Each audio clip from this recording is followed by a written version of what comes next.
ഒരു കാര്യം നിബിൻ കൃഷ്ണനെ പോലുള്ള വക്കീൽമാർ അറിയേണ്ടതുണ്ട്. നിങ്ങൾ ഇന്ന് ഇവിടെ ഇരുന്ന് ഈ ചർച്ചയിലൊക്കെ പങ്കെടുക്കുന്നുണ്ടെങ്കിൽ അതിൻ്റെ കാരണക്കാര് ക്രൈസ്തവരാണ്. എന്തുകൊണ്ടാണെന്നറിയാമോ? ക്രൈസ്തവ മിഷണറിമാർ ഇവിടെ വന്നിട്ട് നിങ്ങൾക്ക് വിദ്യാഭ്യാസം തന്നതുകൊണ്ടാണ്. ഇല്ലേ നിങ്ങൾ ഇപ്പോഴും കോണകമെടുത്ത് തെരുവിലൂടെ നടക്കാനേ നിങ്ങൾക്ക് അവകാശം ഉണ്ടായിരുന്നുള്ളൂ. ഇവിടെ നിങ്ങൾക്കറിയാം 1934 ശിവരാമൻ എന്ന് പറയുന്ന നാട്ടിലൊരു ചെറുപ്പക്കാരൻ ഇവിടെ നമ്മുടെ ഒറ്റപ്പാലം എന്ന് പറയുന്ന സ്ഥലത്ത് ഉപ്പെന്ന് പോയി ഉച്ചരിച്ചത് കൊണ്ട് അവനെ തല്ലിക്കൊന്ന ഒരു സംഭവം ഇവിടെ നടന്നിട്ടുണ്ട്. 34 അധികകാലമായില്ല, ഒരു നൂറ്റാണ്ട് പോലും ആയിട്ടില്ല നിവിനെ. കാരണം എന്താണ്? അങ്ങനെയുള്ള ആളുകൾക്ക് പുളിച്ചേർത്തുനിന്ന് മാത്രമേ ഉച്ചരിക്കാനായിട്ട് ഉപ്പെന്ന് പറയാൻ അവകാശമില്ലായിരുന്നു, മാറുമറയ്ക്കാൻ നിങ്ങൾക്ക് അവകാശമില്ലായിരുന്നു എന്നുള്ളത് വളരെ കറക്റ്റാണ്. അത് തന്നെയല്ല, ബഹുഭാര്യത്വം മാത്രമല്ലായിരുന്നു ഇവിടെ ഉണ്ടായിരുന്നത്, ബഹുഭർത്തൃത്വമായിരുന്നു ഇവിടെ ഉണ്ടായിരുന്നത്. പത്തപ്പൻ്റെ മക്കളെന്നാണ് ഇവിടെ പലരെയും വിളിച്ചുകൊണ്ടിരുന്നത്. അങ്ങനെയൊക്കെയുള്ള അവസ്ഥകൾക്ക് മാറ്റം വരുത്തിയിട്ട് ഇവിടെ ജീവൻ നൽകി, ഒരു സാമൂഹ്യ പരിവർത്തനം നൽകി, വിദ്യാഭ്യാസം നൽകി, ലോകത്തിൻ്റെ മുമ്പാകെ തന്നെ ഉയർന്നു നിൽക്കത്തക്കവണ്ണം മലയാളികളെയും ഇന്ത്യക്കാരെയും വളർത്തിയെടുക്കുന്നതിൽ അഹോരാത്രം അധ്വാനിച്ചിട്ടുള്ളത് ആരെന്ന് ചോദിച്ചാൽ നിങ്ങളെ ന്യൂനപക്ഷം എന്ന് വിളിക്കുന്നതായിട്ടുള്ള ഈ ക്രിസ്തീയ സമൂഹമാണ്. നമുക്ക് എടുത്തു നോക്കാം. നിങ്ങളൊരു 20 കോളേജുകൾ എടുക്കും, ഇന്ത്യയുടെ 20 കോളേജുകൾ നിങ്ങൾ എടുത്തിട്ട് പറ ഏത് കോളേജുകളാണ് ഉന്നതിയിൽ നിൽക്കുന്നതെന്ന്. എന്തുകൊണ്ടാണ്? സമർപ്പിതരായിട്ടുള്ള സന്യസ്തരായിട്ടുള്ള അച്ഛന്മാരും സിസ്റ്റേഴ്സും ഞങ്ങൾക്കുള്ളത് കൊണ്ടാണ്. അവരുടെ കുടുംബത്തെക്കാൾ, അവരുടെ നാടിനേക്കാൾ പാവപ്പെട്ട ജനത്തെ സ്നേഹിച്ച് അവരെ ഏതെല്ലാം തരത്തിൽ ഉന്നതിയിലേക്ക് കൊണ്ടുവരാമെന്ന് ആഗ്രഹിച്ച് അതിനു വേണ്ടിയിട്ട് അഹോരാത്രം അധ്വാനിക്കുകയാണ്. പ്രതിഫലം വാങ്ങിക്കൊണ്ടല്ല. അവർ വാങ്ങിക്കുന്ന ഒന്നും തന്നെ അവരുടെ പോക്കറ്റിലേക്കല്ല അവരിടുന്നത്. അത് സമൂഹത്തിന് വേണ്ടി വീണ്ടും കൊടുത്തുകൊണ്ടിരിക്കുകയാണ്. നിങ്ങൾ പറയും വിദേശ പണങ്ങൾ വരുന്നുണ്ട്. ഇവിടെ വിദേശ പണം എത്ര വരുന്നെന്നുള്ളത്, ആർക്കാ വരുന്നെന്നുള്ളതും ഈ അടുത്ത സമയത്തൊക്കെ നമ്മൾ വായിക്കുകയും മനസ്സിലാക്കുകയും ചെയ്തിട്ടുണ്ടല്ലോ. ആർക്കാ കൂടുതൽ കിട്ടുന്നത്, ആരാത് ചെലവഴിക്കുന്നത്, ആർക്ക് വേണ്ടിയിട്ട് അത് ഉപയോഗിക്കുന്നത്.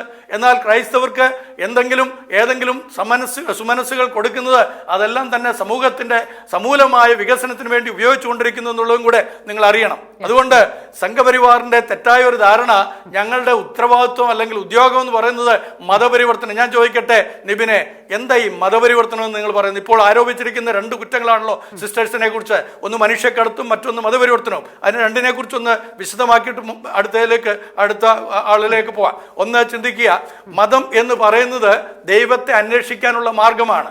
എന്നാൽ ഞങ്ങൾ വിശ്വസിക്കുന്നതും ഞങ്ങൾ പ്രചരിപ്പിക്കുന്നതും എന്താണെന്നറിയാമോ? ദൈവം മനുഷ്യനെ അന്വേഷിച്ചു വന്നു. നാം ദൈവത്തെ അന്വേഷിച്ച് ചെന്ന് കഴിഞ്ഞാൽ കണ്ടെത്താൻ കഴിയുകയില്ല. എന്നാൽ ദൈവം നമ്മളെ സൃഷ്ടിച്ച ദൈവത്തിന്റെ സ്വരൂപത്തിലും സാദൃശ്യത്തിലും സൃഷ്ടിക്കപ്പെട്ട മനുഷ്യൻ, വിലയേറിയ മനുഷ്യൻ, അവൻ ദൈവത്തിൽ നിന്ന് അകന്നു പോയപ്പോൾ അവനെ അന്വേഷിച്ച് അവനെ കണ്ടെത്തി അവനൊരു ജീവൻ കൊടുക്കുവാൻ, സമൃദ്ധിയായ ജീവൻ കൊടുക്കുവാൻ വന്ന യേശു ക്രിസ്തുവിന്റെ സ്നേഹം, ആ സ്നേഹത്തെയാണ് ഞങ്ങൾ പങ്കുവെക്കുന്നത്. ആ സ്നേഹത്തിൽ കൂടെ മറ്റുള്ളവരെ ആശ്ലേഷിക്കുകയാണ്, അവരെ ഞങ്ങളെ നേടിയെടുക്കുകയാണ്. നേടുക എന്ന് പറഞ്ഞാൽ മനുഷ്യ ജീവിതങ്ങളാക്കുകയാണ്. ഞാനൊരു ഇതിനോട് ബന്ധപ്പെട്ടൊരു ചെറിയ സംഭവം പറഞ്ഞിട്ട് അടുത്തയിലേക്ക് പോകാം. ഒന്ന്, മദർ തെരേസ എന്ന് പറയുന്ന നിങ്ങളുടെ പ്രധാനപ്പെട്ട ഒരു വ്യക്തി, ശശികല ടീച്ചറെ കള്ളി എന്ന് വിളിച്ച ആ മദർ തെരേസയുടെ കൂടെ വർക്ക് ചെയ്യാനുള്ള ഒരു വലിയ ഭാഗ്യം, മഹാഭാഗ്യം കിട്ടിയ ഒരു വ്യക്തിയാണ് ഞാൻ. എൻ്റെ പഠനവുമായിട്ട് ബന്ധപ്പെട്ട് അന്ന് അവിടെ കാലിക്കട്ട് എന്ന് പറയുന്നതായിട്ടുള്ള സ്ഥലത്ത് കുഷ്ഠരോഗ ആശുപത്രിയിൽ അവിടെ ചെല്ലുന്ന സമയത്ത് കാണുന്ന കാഴ്ച, ഞാൻ ആദ്യമായിട്ട് അങ്ങോട്ട് ചെല്ലുകയാണ്. അവിടെ ചെല്ലുന്ന കാഴ്ച ഞങ്ങൾ ചെല്ലുമെന്ന് അറിയിച്ചു, ഞാനും എൻ്റെ സീനിയറും കൂടെ. 2 സിസ്റ്റേഴ്സ് വളരെ വളരെ ആരോഗ്യ സുന്ദരികളും, നിങ്ങളുടെ ഒരു പക്ഷെങ്കിൽ ഇവിടെ ഇരിക്കുന്ന നമ്മുടെ അസിതയെ പോലൊക്കെ തന്നെ വളരെ കഴിവും പ്രാപ്തിയുള്ള 2 സിസ്റ്റേഴ്സ്, അവർ ഈ രോഗികളെയൊക്കെ പരിചരിക്കുന്നവരാ. അവരവിടെ ഗ്ലൗസുമായിട്ട് നിൽക്കുക. ഞങ്ങൾ ചെന്നപ്പോൾ ഞങ്ങളുടെ കൈകളിലേക്ക് ആ ഗ്ലൗസ് ഞങ്ങൾ ഇട്ടു, മാസ്ക് ഞങ്ങൾ ധരിച്ചു. എന്തിനാണെന്നറിയാമോ?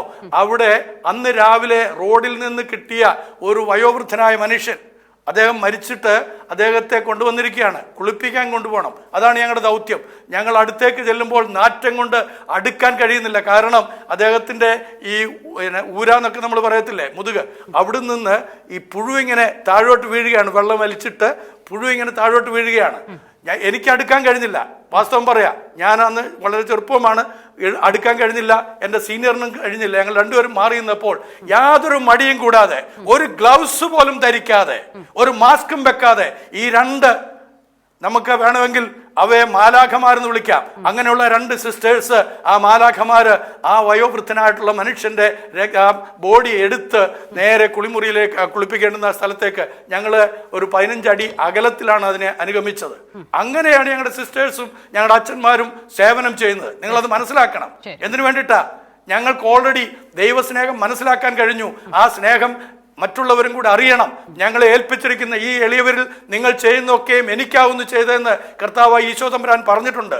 ആ ഈശോയുടെ വാക്കുകൾ സാഫല്യത്തിലേക്ക് കൊണ്ടുവരാൻ വേണ്ടിയിട്ടാണ് ക്രിസ്തുവിനെ ഞങ്ങൾ ഓരോ മനുഷ്യരിലും കാണുന്നതുകൊണ്ടാണ് അവരെ ശുശ്രൂഷിക്കുന്നത്. അല്ലാതെ ഞങ്ങൾക്കിവിടെ മതപരിവർത്തനം നടത്തി റെക്കോർഡുകളിൽ പേരുണ്ടാക്കാനോ അല്ലെങ്കിൽ ആളുകളുടെ എണ്ണം തേയ്ക്കാനോ രാജ്യം പിടിച്ചെടുക്കാനോ ഒന്നും ഞങ്ങൾക്ക് ഒരു ഉദ്ദേശവുമില്ല എന്നുള്ളത് അഡ്വക്കേറ്റ് നിബിൻ കൃഷ്ണനെ പോലുള്ള എല്ലാ വാക്താക്കളും അറിയണം. ഓക്കെ, രണ്ടാമത്തെ കാര്യം പറഞ്ഞു മനുഷ്യക്കടത്ത്. 18 വയസ്സും 19 വയസ്സും 21 വയസ്സുമുള്ള 4 പേരെയാണ് അന്ന് പോലീസ് അവിടെ ചോദ്യം ചെയ്ത്. Railway police. ആ പോലീസിന് സംശയം തോന്നി, പോലീസിനല്ല, അവിടുത്തെ റെയിൽവേ ടി ആരെ വിളിച്ചത്? നിങ്ങൾ എന്തുകൊണ്ടാണ് ടി പിരിച്ചുവിട്ടില്ല? എന്തുകൊണ്ട് അയാൾക്കെതിരെ അന്വേഷണം പ്രഖ്യാപിച്ചില്ല? ടി നിങ്ങളുടേതാണല്ലോ, റെയിൽവേ നിങ്ങളുടെ ആണല്ലോ അല്ലെ? റെയിൽവേ നിങ്ങളുടെ ആണെങ്കിൽ ആ ടിക്കെതിരെ അന്വേഷണം പ്രഖ്യാപിക്കേണ്ട അത്യാവശ്യമില്ലായിരുന്നോ? അയാൾ ആരെ വിളിച്ചു വരുത്തിയത്? ബജരംഗ് ദൾ എന്ന് പറയുന്നതായിട്ടുള്ള ഈ ജ്യോതി ശർമ്മയെ പോലെയുള്ള ഭീകരവാദികളായിട്ടുള്ളവരെ, അവരാണ് വാസ്തവത്തിൽ ഇന്ത്യയുടെ ഭീകരവാദികൾ.